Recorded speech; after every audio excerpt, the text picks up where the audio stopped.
안녕하십니까. 삶과 말씀을 나누는 충청앞의 교과입니다. 예, 오늘도 이렇게 야외에서 저희 교과를 촬영하게 되었습니다. 먼저 우리 금암교회를 섬기고 있는 이정원 목사님 이 자리에 함께 하겠습니다. 안녕하세요. 안녕하세요. 예, 오늘 잘 지내셨나요? 네, 예, 잘 지내셨어요? 예, 잘 지내고 있습니다. 네. 뭐 요즘 지내시면서 뭐 특별한 뭐 소개하실 그런 일들 있으신가요? 예. 음성 지구에서는 11월, 12월에 여러 지금 지구 행사 계획들이 있습니다. 예, 예, 예, 코로나 이후에 처음으로 하는 이제 지구 연합 야외 예배부터 예. 해서 지구 선교 대회, 또 지구 신학, 예. 또 찬양 발표회 이런 행사들이 굉장히 바쁘시네요. 네, 지금 이렇게 연이어서 있고 참 너무 좋은 일이죠. 예, 다 함께 이렇게 모일 수 있는 일들이 다시 이렇게 시작이 되어서 하나님께는 감사합니다. 예. 저는 한두 주 전에 2주 전인가요? 저희 교인분들하고 오랜만에 정말 코로나 이후에 처음으로 교회에 좀 손질을 했습니다.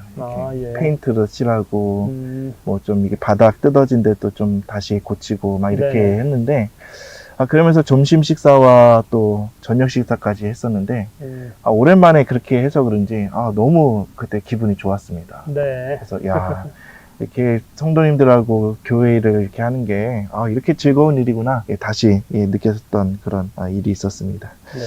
네. 예, 오늘은 저희가 함께 십자가 이전의 부활이라는 주제로 함께 말씀을 나누겠는데요. 오늘 이 교과에 나오는 그 깨닫기, 또 느끼기, 행하기, 우리가 이 부분을 좀 중점적으로 다루면서 오늘 교과를 이해해 나가도록 하겠습니다. 네. 오늘 이번 한 주 교과의 그런 깨닫기에 대해서 한번 좀 말씀해 주시겠습니까? 예수님의 부활 이전에 이미 있었던 부활 사건들을 성경의 기록을 통해 확인한다. 예, 느끼기, 우리의 아픔에 공감하시며 가장 큰 소망으로 위로하시는 하나님의 사랑에 감사한다. 예, 행하기, 하나님의 백성들에게는 죽음이 끝이 아니라 더 영광스러운 미래가 약속되어 있음을 믿고 신실하게 살아간다. 예. 오늘 제목이 이제 십자가 이전의 부활이잖아요. 그래서 저는 이제 생각하기를 구약으로 좀 이렇게 생각을 했었는데 공부를 하다 보니까는 구약 내용뿐만 아니라 예수님께서 공생애 가운데서 행하셨던 그런 부활의 사건들까지도 포함하는구나 라고 생각을 했습니다. 그래서 우리 이 교과를 공부하시는 우리 성도님들도 이 부분을 이렇게 이해하시면 될 것 같습니다. 먼저 기억절을 읽도록 하겠습니다. 한번 읽어주시겠습니까? 예수께서 이르시되 나는 부활이요 생명이니 나를 믿는 자는 죽어도 살겠고 무릇 살아서 나를 믿는 자는 영원히 죽지 아니하리니 이것을 내가 믿느냐. 예. 저희가 장례식 때 네. 아주 빼놓지 않고 이제 나오는 그런 성경 구절입니다. 예, 지난주 우리 교과에서는요, 구약에 나타난 부활 사상을 살펴보았습니다. 네. 사실 이 사과에서는 어떤 실제적인 죽음에 관해서 언급한 게 아니라 이제 부활이 어떤 것인지에 관해서 이제 성경에서 어떻게 이해하는지 이렇게 살펴보았었는데요. 그래서 그러나 오늘 이제 사과에서 다루고 있는 부활은 개념적이고 장차 미래에 있을 그런 부활에 관해서 이야기했다면 오늘은 이제 성경에서 실제적으로 있었던 그런 부활의 이야기를 함께 나눠보도록 하겠습니다. 예수님께서 십자가에 달려 돌아가시기 전에 예수님께서 죽으시고 부활하시기 전에 이미 이전에 그런 경험을 했던 사람이 있습니다. 누가 있죠? 네, 부활의 제일 대표적인 예는 이제 모세겠죠. 예, 모세가 있고 모세가 있고 또 사르밧 과부의 아들 이제 부활한 일들, 또 수넴 여인의 아들이 부활한 일, 그런 일들이 있고 또 예수님이 이렇게 직접 부활을 시키신 어떤 야이로의 딸이라든가 뭐 나사로나 뭐 여러 네. 굉장히 사실 저희가 부활하면은 예수님을 거의 이제 생각을 하는데 이렇게 이야기하니까는 예전에 이미 그런 죽었다가 다시 살아난 부활의 경험을 한 사람이 여럿 있는 것 같습니다. 네. 그래서 그 부활한 사람들은 어떻게 살았을까요? 그러게요. 예, 사실 성경에는 정확하게 그 내용이 기록되어 있지 않기 때문에 그 사람들의 삶을 유추해 볼 수는 없습니다.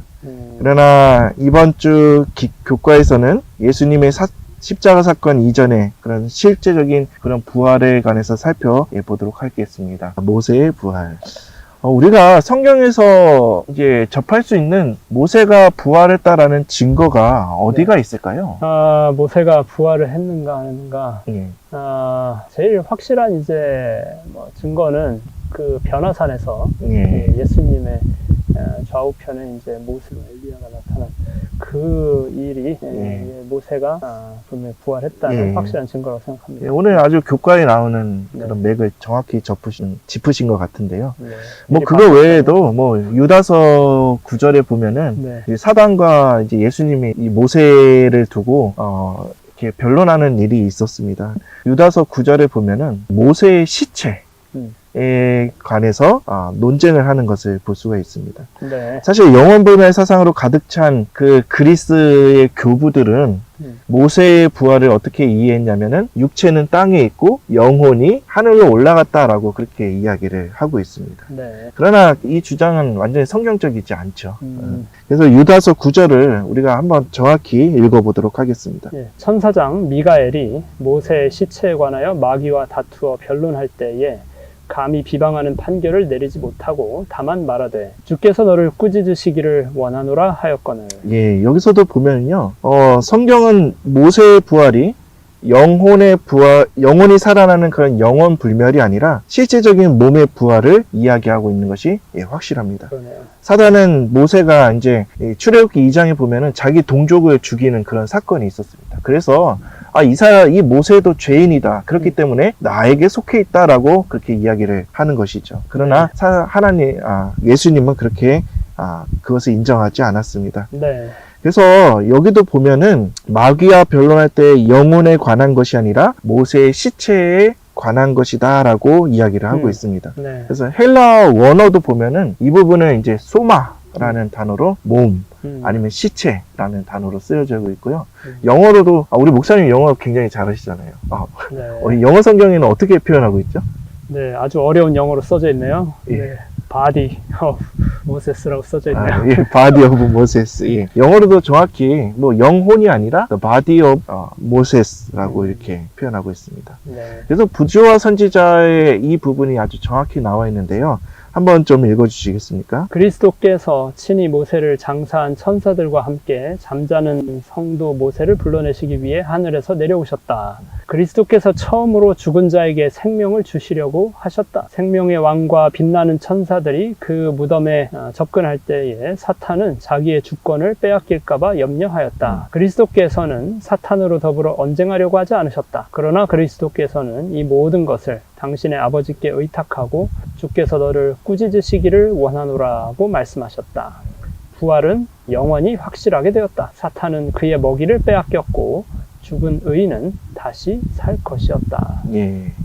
여기서도 분명히 이야기하고 있죠. 그리스도께서 친히 모세를 장사한 천사들과 함께 잠자는 성도 모세를 불러내시기 위해 하늘에서 내려오셨다. 아멘. 바로 이런 부분들, 우리가 사실 이런 정확히 알 수 없는 이런 부분들을 우리가 화이트 부인의 글을 통해서 조금이나마 이해할 수 있는 것 같습니다. 그래서 우리 목사님 말씀하셨듯이 이거 외에도 모세의 부활의 더욱 강력한 증거가 바로 살아서 승천한 엘리야와 함께 예수님에게 변화산에서 나타났다라는 사실입니다. 그렇습니다. 그래서 우리가 이런 부분들을 통해서 모세 또한 부활을 경험하고 또 영혼의 부활이 아니라 육신의 부활이었음을 우리가 알아야 할 것입니다. 월요일 소지입니다. 구약의 두 가지 사례. 히브리서 11장에 보면은요, 여자들은 자기의 죽은 자들을 부활로 받아들이기도 하며 라는 구절이 있습니다. 여기서 보면은 히브리서 11장은 믿음의 장이라고 하면서 저희 믿음의 조상들에 관한 이야기가 나오는데 거기에 좀 특이한 부분이 있어요. 여자들은 자기의 죽은 자들을 부활로 받아들이기도 했다라는 그런 부분이 있는데 여기서 언급하는 여인들은 누구일까요? 이런 사르밧 과부라든가 수냄 여인을 뜻하는 걸까요? 맞습니다.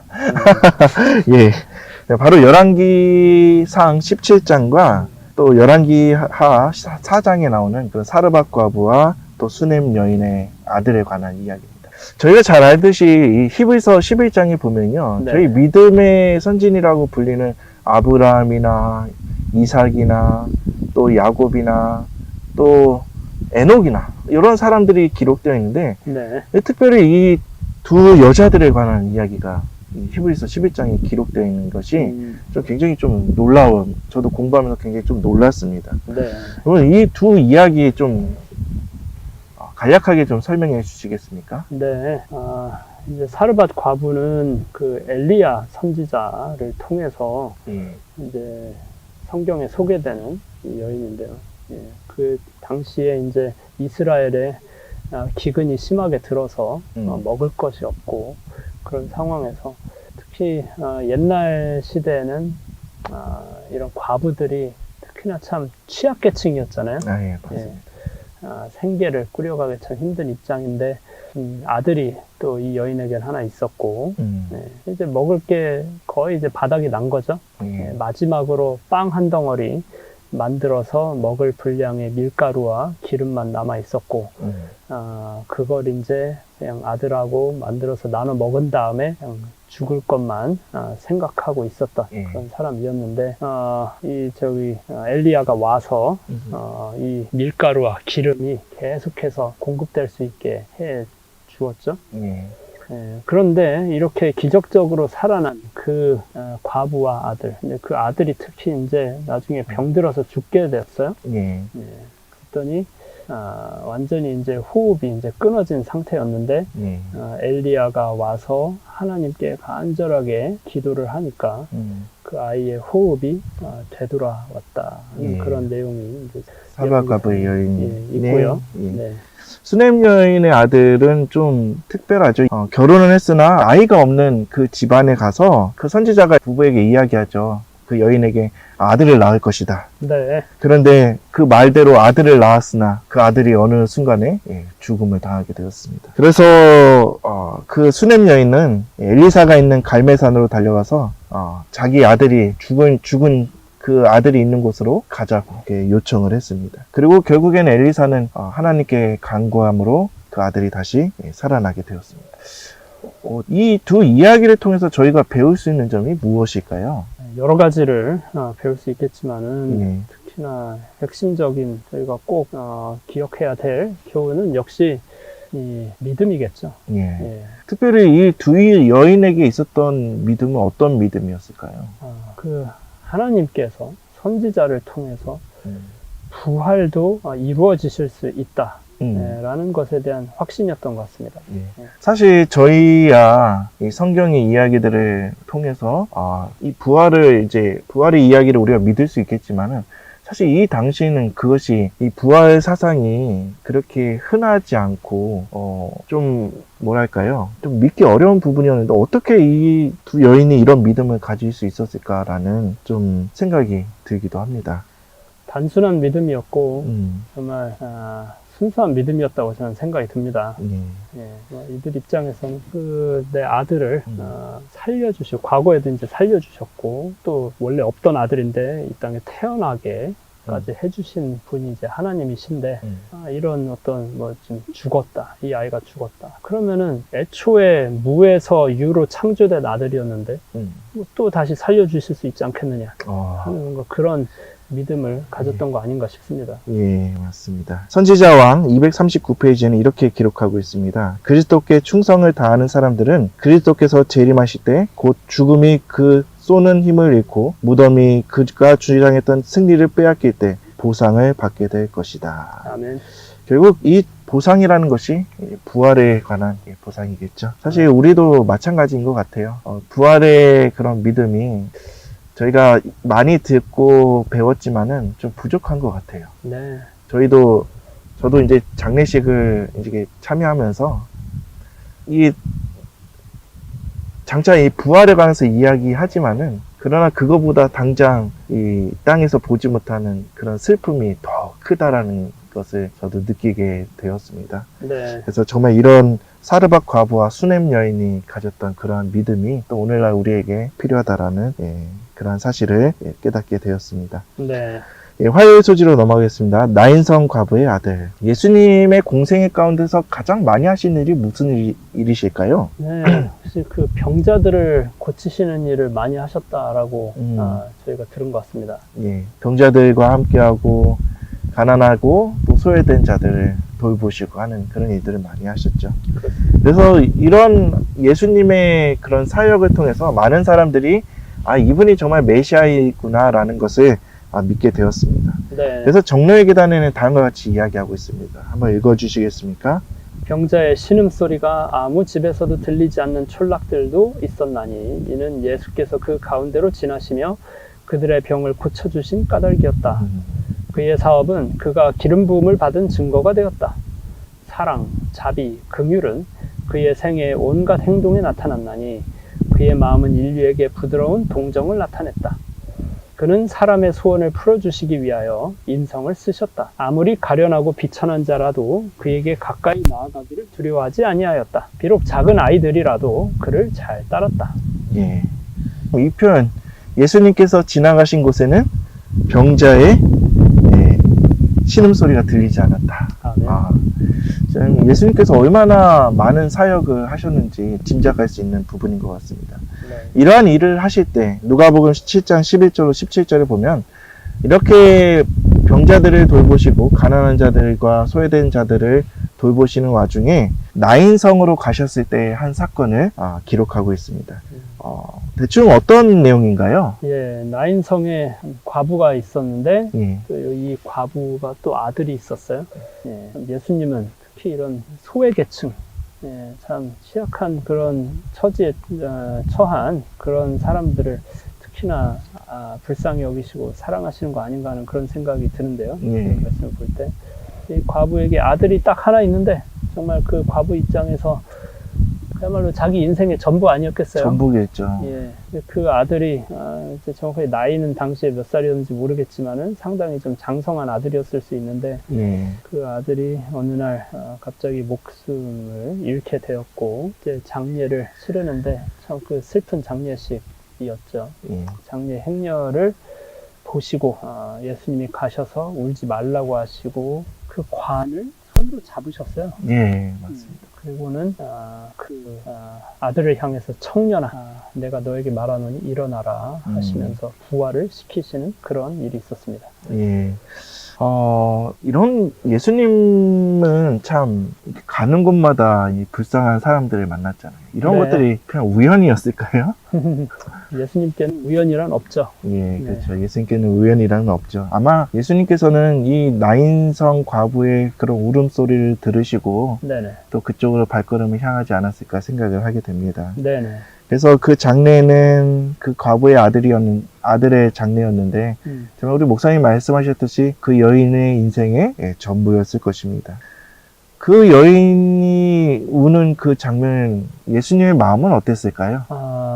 예수님은 모든 웃는 자들과 함께 웃으시고 우는 자들과 함께 우시는 그런 분이라고 믿습니다. 예. 그래서 이 예수님의 그 슬픔이 얼마나 컸는지, 이 과부의 그런 심정을 얼마나 잘 이해하시는지 그런 부분이 어디에 나타나냐면은 이 관을 붙잡으셨다라는 그런 표현이 있잖아요. 사실 네. 그 당시에 이 율법에 의하면은 관을 잡는 것은 부정한 일이었습니다. 그럼에도 불구하고 예수님의 마음도 얼마나 슬프셨는지 그 관을 붙잡았고 그 아들을 살리셨다라는 것입니다. 네. 그래서 예수님은 우리의 아픔과 슬픔에 큰 관심을 가지시고 우리를 돕기 위해 항상 준비하고 계신다라는 사실입니다. 정말 이러한 예수님이 우리와 함께 하심에 감사하시게 되기를 간절히 바랍니다. 네, 너무 감사합니다. 영감의 교훈의 글을 읽도록 하겠습니다. 예수님의 변함없는 마음. 나인 성문에서 슬퍼하는 어머니 곁에 서 계시던 예수께서는 관 곁에서 슬퍼하는 모든 애곡하는 자를 주목하신다. 예수께서는 우리의 슬픔에 동정을 느끼신다. 지난날에 사랑하시고 불쌍히 여기시던 예수의 마음은 변함이 없으신 온유하신 마음이다. 죽은 자를 부르사 다시 살리신 예수의 말씀은 나인성의 청년에게 말씀하실 때와 같이 오늘날에도 효험이 있다. 예, 죽은 자를 부르사 다시 살리신 예수의 말씀은 나인성의 청년에게 말씀하실 때와 같이 오늘날에도 힘이 있다. 아멘. 이 부분에 정말 우리가 위로를 얻는 것 같습니다. 아멘. 예, 수요 소지로 넘어가겠습니다. 야이로의 딸. 예, 부활에는 차별이 없다라는 것을 아주 잘 보여주는 그런 장면이라고 교과는 이야기하고 있습니다. 네. 뭐 앞에서 모세나 그리고 뭐 사르밧 과부와 수넴 여인의 그 아들이 살아난 것, 그 후에 뭐 나인성 과부까지, 또 오늘 이 수요일 소지에서 다루고 있는 이 회당장 야이로의 딸까지, 어떤 지위나 어떤 상황에 상관없이 하나님의 축복을 받은 사람들입니다. 특별히 야이로는 어떤 축복을 받았는지 우리가 이 시간 한번 함께 살펴보도록 하겠습니다. 네. 마가복음 5장 21절, 24절, 그리고 35절, 36절의 말씀을 함께 읽도록 하겠습니다. 회당장 중에 하나인 야이로라 하는 이가 와서 예수를 보고 발 아래 엎드려 간곡히 구하여 이르되 내 어린 딸이 죽게 되었사오니 오셔서 그 위에 손을 얹으사 그로 구원을 받아 살게 하소서 하거늘. 아직 예수께서 말씀하실 때에 회당장의 집에서 사람들이 와서 회당장에게 이르되 당신의 딸이 죽었나이다. 회당장에게 이르시되 두려워하지 말고 믿기만 하라 하시고. 예. 이 마가복음 5장 20절, 그 야이로가 예수님을 처음 이제 만나서 우리 딸을 좀 죽게 되었는데 우리 딸을 살려달라고 했을 때, 와, 그리고 35절 이후에 야이로의 그런 집에 종이 와서 이제 딸이 죽었다라는 그런 비보를 전할 때 그 사이에 한 사건이 등장을 합니다. 그것이 무엇이냐면 바로 이제 12의 혈루증 앓던 그 여인을 고치시는 장면이 네. 이 중간에 등장을 합니다. 그렇죠. 교과에 나오지는 않지만은 이 야이로의 그 심정이 어땠을까요? 그 12의 앓던 그 여인을 고쳐주는 예수님을 대하는 그 마음이 어땠을까요? 인간적으로 반가웠을 것 같지는 않습니다. 네. 표현을 아주 순화시킨 것 같아요. 사실 예. 뭐 인간적으로 정말 반갑지 않은 게 아니라 정말 저 여인만 없었으면은 그런 생각이 들었을 것입니다. 그렇죠. 그렇게 해서 이제 그 일이 끝나고 예수님께서 이제 그쪽으로 이제 발걸음을 옮기실 때 이제 죽게 되었다라는 그런 이야기를 듣게 되었죠. 네. 그때 이제 슬피 우는 아버지에게 야이로에게 이렇게 말씀하십니다. 두려워하지 말고 믿기만 하라. 그 순간 야이로가 할 수 있었던 것은 예수님만을 의지할 수 있는 그 일밖에는 없었을 것입니다. 뭐 다른 거야 뭐 이렇게 아프다라고 하면은 약을 사다 주던가 필요한 게 있으면은 그 필요를 채워주면 되는데 죽음 앞에서는 이 아버지가 할 수 있는 게 아무것도 없었기 때문이죠. 그렇죠. 그러면서 예수님께서 이야기하죠. 이 딸이 뭐 한다 그러죠? 딸이 잔다고. 잔다. 라고 그렇게 이야기를 하고 있습니다. 네. 재림교회 주석에는요, 이렇게 이야기하고 있습니다. 죽음을 잠으로 상징한 위로가 넘치는 은유는 그리스도가 즐겨 사용하였다. 죽음은 잠이다. 그러나 그것은 오직 위대한 생명의 시여자만이 깨울 수 있는 잠이다. 그분만이 무덤의 열쇠를 가지고 있기 때문이다. 아멘.